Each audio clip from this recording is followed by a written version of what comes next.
everyone, and welcome back. So I want to talk about components.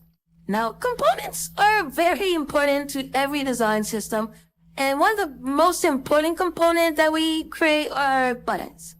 Now, as you can tell over here, I have two different types of buttons. I typically have my button that is a grow-based button and a button that is a fixed-based button. Now, what does that mean? Now, a button that grows is a button that grows with the content within. I'll show you what that looks like.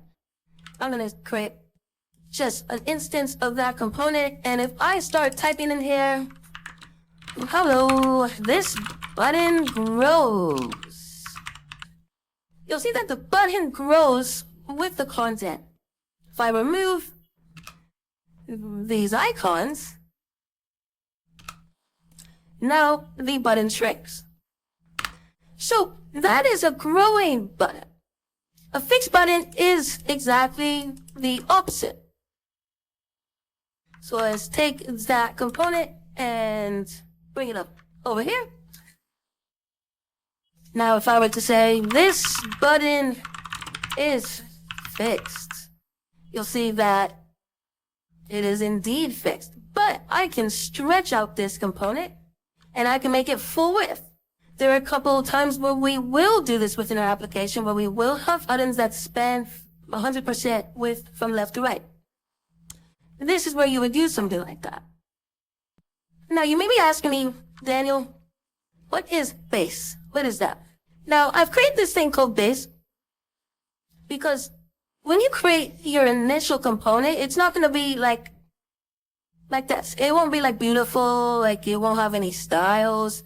There won't be variants of it. You'll have to create a version where this is just your base version. Everything else is based off of this.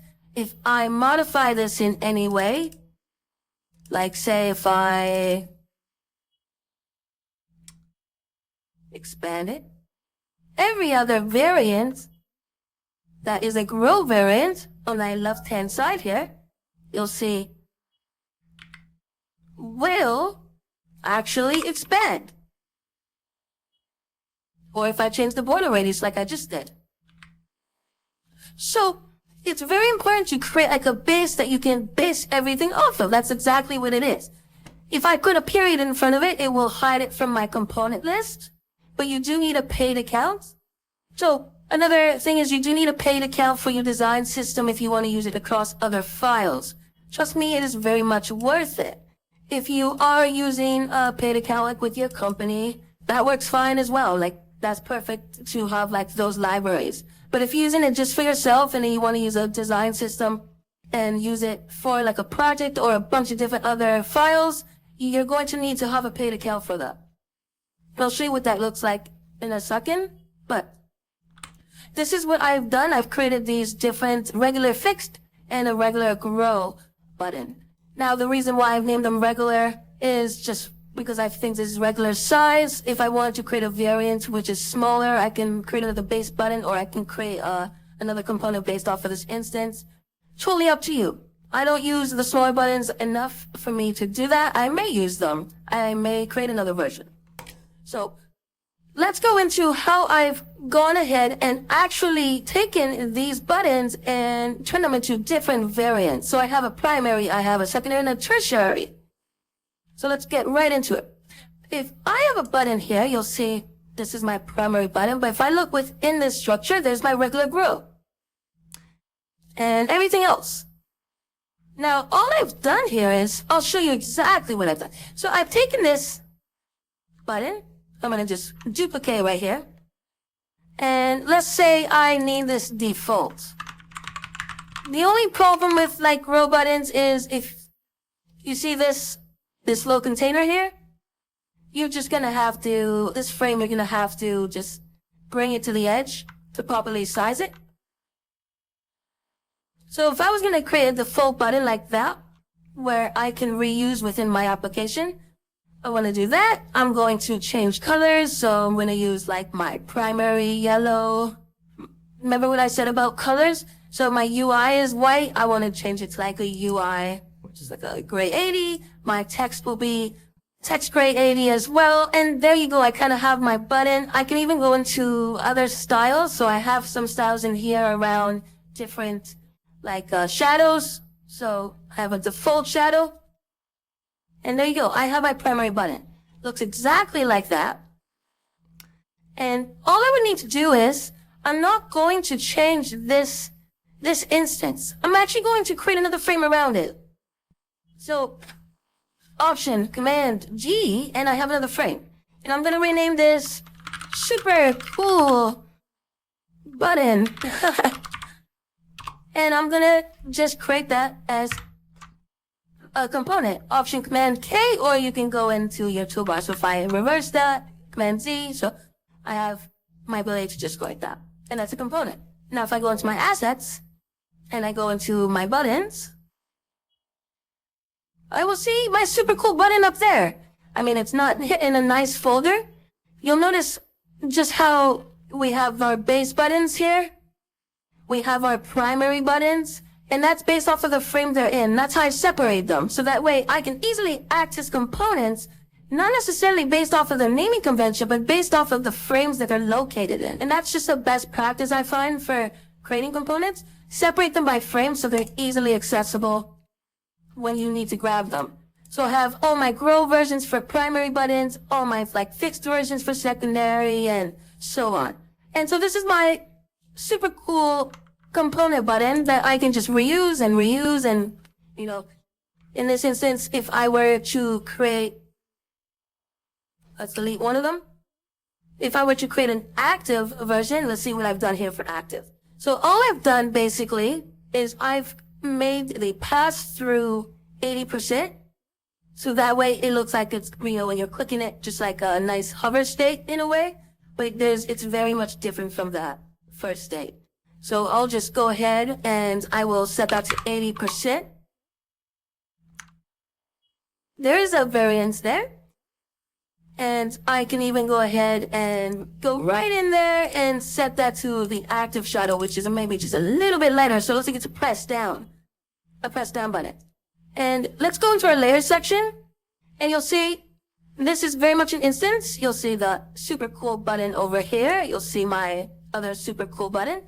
But over here, what I'm going to do is I'm actually going to detach this instance. I'm not going to detach the base, just the initial instance. So Option Command B. And I'm going to rename it Super Cool Button Active. Now, this is very good. And this is what I said about, like, you know, your design system is not just for you. Oftentimes, designers aren't really designing to show, like, active states or disabled states, or maybe disabled states. It really depends how in-depth you're going with your different user flows you're trying to show others. But when we hand off something like this to developers, we're showing them all the different types of variations of buttons they need to code. So this is my active button, and this will trigger when this is clicked. So if I were to create a prototype, this is what I would do. So when I click on this, we can do on, mouse down. I'm going to swap super cool button active. And that is not instant. We're just going to smart animate it. And what I'm going to do here is, oh, we can actually, dissolve that. I don't think it's going to work because they're not the same name. And what I'm going to do is over here on mouse up, I'm actually going to go back. And that's just going to dissolve. Let's see what this prototype looks like.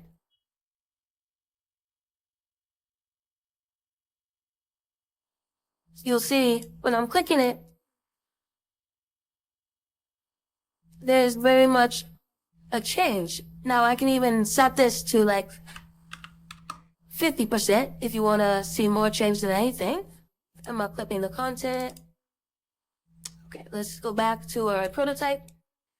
And you'll see there is a change in that interaction. We're giving them a lot of feedback. So don't just create the default button. Let me delete that. Don't just create the default button. You need to create like the variations that go alongside that. When you're working on desktop, that may be like hover states as well. So I've gone ahead and done that. I've created disabled buttons. I've also created like a secondary button where it's just like a white background with a shadow. And I've created those variations with active and disabled as well. Same with the tertiary. I don't have a disabled button because I'll never use a disabled button in this instance. But I've done the exact same thing for fixed as well. So when you're creating buttons, when you're creating components like that, remember to think about all the different types of use cases for that button. I may even be missing something here, and I totally understand that. And I understand that, these things may change. I may use different colors in the future. I may use different typefaces, different icons, but I've made it so it's very much modular. I have this icon now. This is my instance, and I want this to be like an add button now. I'm using it for the sole case of an add button. I'm gonna not delete it. It'll just hide it, which is perfect. And for this button, I'm going to swap it out for another icon. Do we have an add icon in here? Oh, there is plus. And just like that, we've created our own component, and I'm just going to shrink that down so that we have proper sizing. And there you go. You have your own component that you can use it any which way you like. And that is how I built out buttons for Earth size system.